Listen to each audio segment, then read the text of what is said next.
trying to make some coffee. I've never been live on TikTok, so I don't know what all these notifications are. When interacting with the host, okay. I'll notify you that you're live. Keep going, relating. Okay. What is this? Admin settings topic. Okay.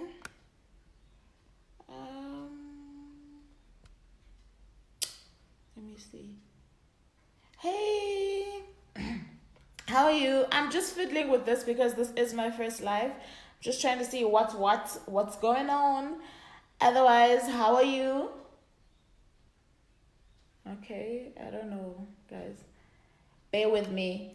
I'm just making some coffee because it is a coffee date after all. Hey guys, how are you guys doing this morning? Just trying to make some coffee. I don't even know if you guys can see me. Hey, Dumelo. Trying to make some coffee. My whole place is a mess. So do excuse.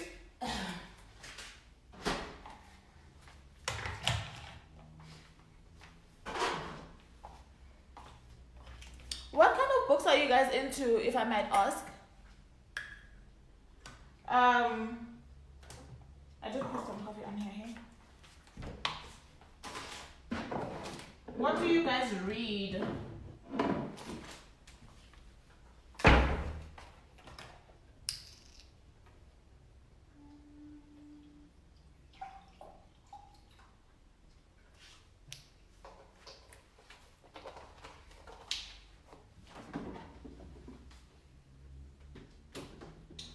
Oh Lord. Okay, I should have been faster with this.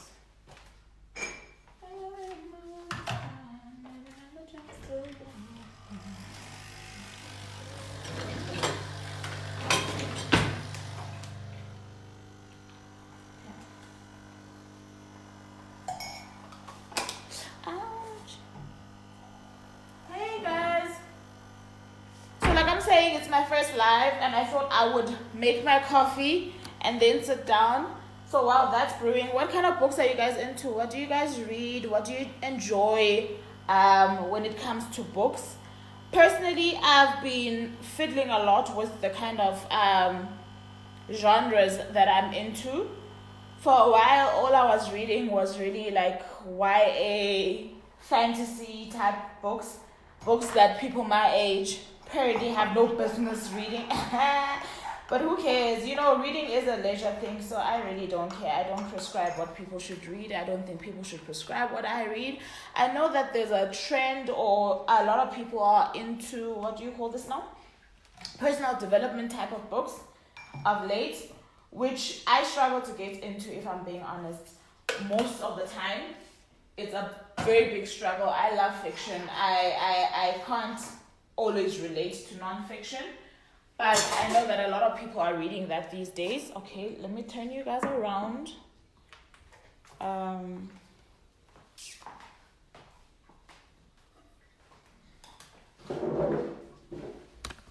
Will I be able to press the stuff?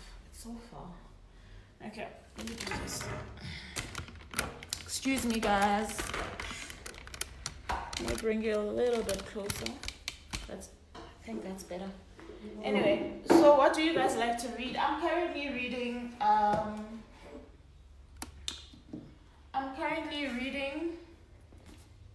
The Gilded Ones by Namina Fauna. It is a YA.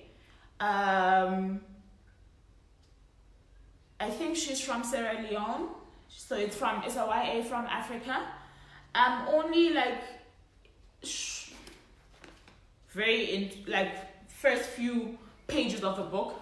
I'm on chapter 2 and I'm enjoying it so far. If you guys are keen on the synopsis of this one, I'll read it to you guys. But this one I'm reading for our book club. I'm part of a book club called the Azania Book Club. So this is our pick for the month of September. And a lot of things are coming up in this one. I don't know. Okay, I'll read you the synopsis and I'll read you like the author's letter at the front as well. Okay, so the synopsis goes: Are we girls or are we demons? Are we going to die or are we going to survive? Dega lives in fear of the blood ceremony that will determine whether she can become a member of her village. If she bleeds red, she will belong, but on the day of the ceremony, her blood runs gold, the color of impurity of a demon. The consequences force Deka to leave her village with a mysterious woman destined to join an army of girls like her, the Alaki, girls who are near immortal with rare gifts and the only ones able to stop the Empire's greatest threat. But as she journeys to the capital to train for the battle of her life, Deka discovers the great walled city holds many surprises. Nothing and no one are quite what they seem, not even Deka herself. So I like these kind of YAs.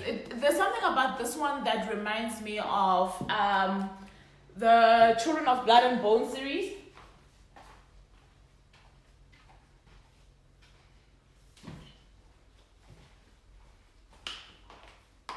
That reminds me of this series.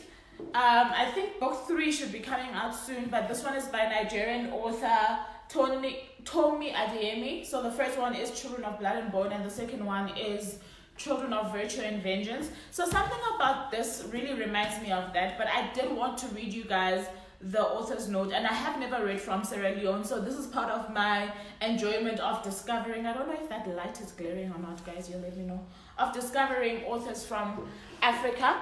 But let me do this. Let me just move myself. So part of discovering authors from Africa is that you get the opportunity to read from countries that you may have never thought you could read from. And this one, like I'm saying, is the first book from an author who descends from Sierra Leone that I've picked up. And the author's note from Namina reads, "Dear reader, when I was a freshman in college, I often had dreams of a girl in golden armor, bellowing a powerful cry. She'd leap into the battlefield, and just like that, the dream would end. I didn't know it then, but this was the first seed of the Gilded Ones. I was born and raised in Sierra Leone, West Africa, just as the decade-long civil war was taking root. Those were uncertain times, so I coped the only way I knew how, by reading. Because of this, I cultivated the annoying habit of asking why. Why is there a curfew? Why is everyone so scared all the time? Why is everyone disappearing and not coming back? It was only when I moved to America that I understood the scope of what had happened and the toll that it took on everyone, particularly women. Sierra Leone was and is still a hotbed for gender violence, and I would quickly learn that my new home country, America, despite its more polished veneer, was the same as well. I had the privilege of going to Spelman College for my undergraduate education, and during my time there, I took courses on feminism and religion. These classes gave me the foundation I needed to write The Gilded Ones. At its heart, the book is an examination of patriarchy. How does it form? What supports it? How do women survive under it? And what about men or people who don't fall into the binary, who thrives and who doesn't?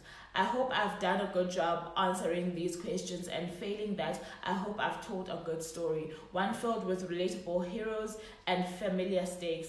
After all, the world we live in right now is not so different from the world in my book.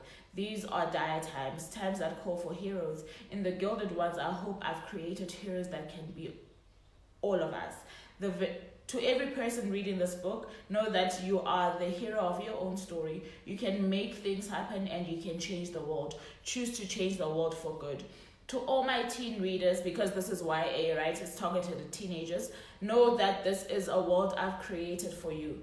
If you can't find yourself anywhere, find yourself here. I sincerely hope you enjoy this exclusive African edition of my book. Much love, Namina.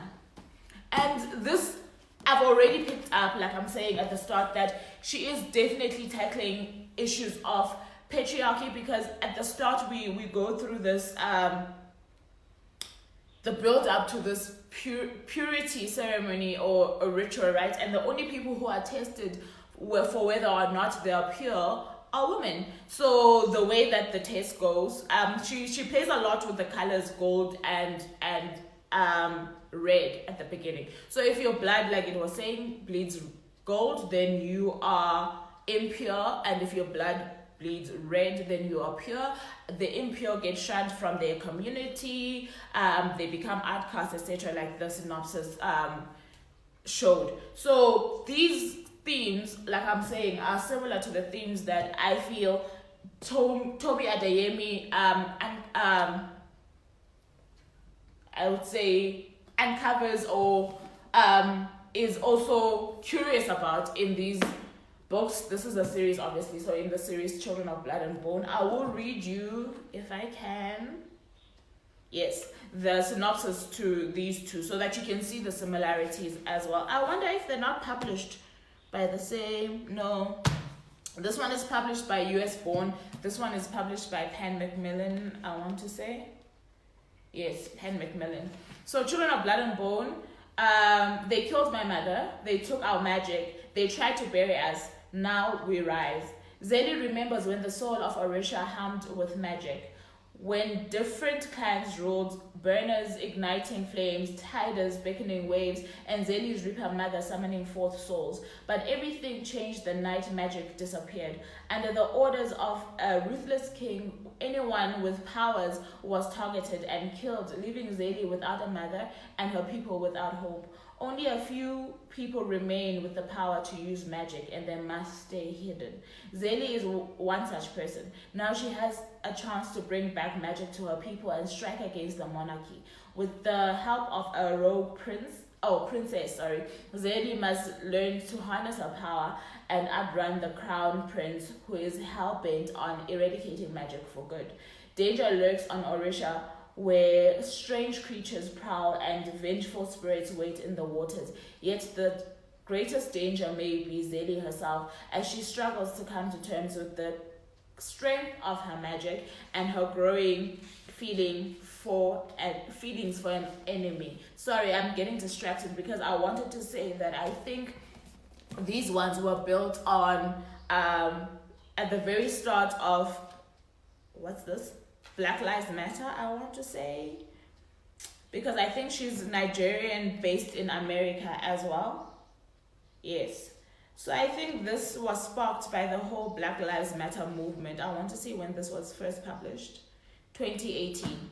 So I think this was sparked by that, and a whole lot of what she does with these books is to redeem the whole idea of Black people being magical, right? Being magic, and in spite of any injustices that may occur in our lives, that's one thing that cannot be taken away from us. So obviously this is a continuation of this story. I absolutely loved what Tomi Adeyemi did with these books.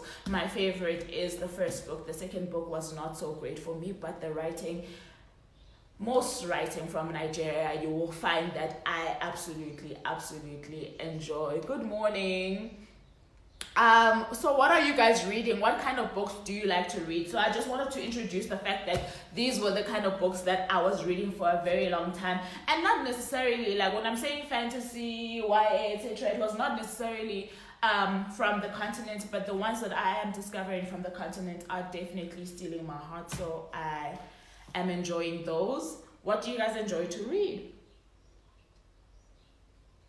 And also feel free to inbox me or say in this chat what kind of lives you guys would like me to do, because like I was saying, this is my first one today and I was a little bit nervous, but it is what it is, and it happened how it should happen. So if you guys want like readings of any sort or extracts from any books that you've seen me showcasing on my account that you want to just get snippets of, just let me know and I could read from any of the books, like I'm saying, that I have shown you guys, if that will entice you to perhaps want to read the books. But like I'm saying, these are coffee dates, so if you do want to request as a guest, because I see TikTok has that function, so if you do want to request as a guest on any of these lives, you're more than welcome to. We're always going to be talking bookish things, so it can be anything bookish, right? It can be themes, it can be about a certain book, it can be about a certain character, anything that you want to have a conversation about, instead of it being one way like I've been doing with the coffee dates on the page. Let's interact if you guys are keen on that. So what I was saying about this, hey Nantli, so what I was saying about the issues of purity and patriarchy is that I think that the continent has so many stories to tell in relation to that. The other month we read, I'm trying to see if I can see it, but we read So Long a Letter by Miriam Abba, a Senegalese author, late Senegalese author. It's a very old book. I think it was published like in the 70s, if I'm not mistaken. But the themes that she was dealing with in light of patriarchy was still so relevant today. So I don't think that this is the kind of theme that will ever stop being relevant, especially like I'm saying to the African reader or writer. And also, I can't wait to see what Namina is going to do with uncovering the woman's perspective or role in a patriarchal society, because sometimes we find that it's been said, let me put it that way, often that women are the actual gatekeepers of patriarchy, and you see it often in how we treat our brothers, our fathers, our sons, etc. And sometimes you don't know how to unlearn something that you don't even know when you started learning it, right? So I think that women, especially because these books are by women, wanting to know or wanting to poke at that specific theme is a great fascination for me. And women saying that we are aware, even if we don't know what solutions there may be or how to have an instant solution to this, but we are aware, we are awake in our journey of living. It's very important to engage with texts of that nature. Hey, thank you so it's afternoon there. Thank you so much for joining. Thank you. Hi Simon. So I've said a mouthful. Like I'm saying, I'd really love this space to be a space for the bookish community. Anybody who comes on here hears what I'm talking about on that specific day, theme, character, book, something similar, whatever, and wants to request, you are more than welcome to request. We can discuss, we can share recommendations, anything of that nature. Like I'm saying, it is a coffee date. I did bore you at the beginning with me making my coffee, but I couldn't do a coffee date without some coffee, so it is what it is. So yeah, so usually I think these will just be about 30 minutes because I do start work at 9. And I hope you enjoyed this first one. I'm glad that the navigation of these lives is not so hectic because I was getting worried. I don't know what I just did. I might have put on a filter. I'm sorry. I don't know. I pressed something changed. I don't know what. I don't know what I just did. But basically, this is the gist of it, right? I'm going to try to do them on the weekends as well. But weekdays are usually easier because my kids are at school, so it becomes easier to do this. But I do want to do them every single day. And like I'm saying, it's anything bookish related to what I'm reading, related to what you guys are curious about. If you have any curiosities about the books that I have shared on my account, please drop me a DM. And if you have any suggestions of what you want us to talk about during these dates, feel free. And like I'm saying, feel free to request as well, and let's chat. So I want to start these at 8:30. I did say pending on my school drop situation, but then 8:30 to 9. If I'm early, but I'll try not to be late. But 8:30 to 9. So some days may be longer than 30 minutes, but generally it's just gonna be 30 minutes. And maybe some days it will just be one of those hi Squirrel. It will be one of those where we just all open a book and read, like a reading sprint. I do reading sprints on Friday on my YouTube channel. I do live reading sprints, so like a reading sprint. So if there's nothing that anybody wants to talk about, I could read an extract from a book that I'm reading, or I could just encourage you guys to pick a book as well, and let's just read for the 30 minutes. So it's just us being here together. Thank you. Okay guys, so it's almost 9 o'clock, if it's not 9 o'clock on the dot. So I'll check you guys again tomorrow at 8:30. Thank you so very much for keeping me company for my first live. Truly appreciate it. Thank you and have a great day.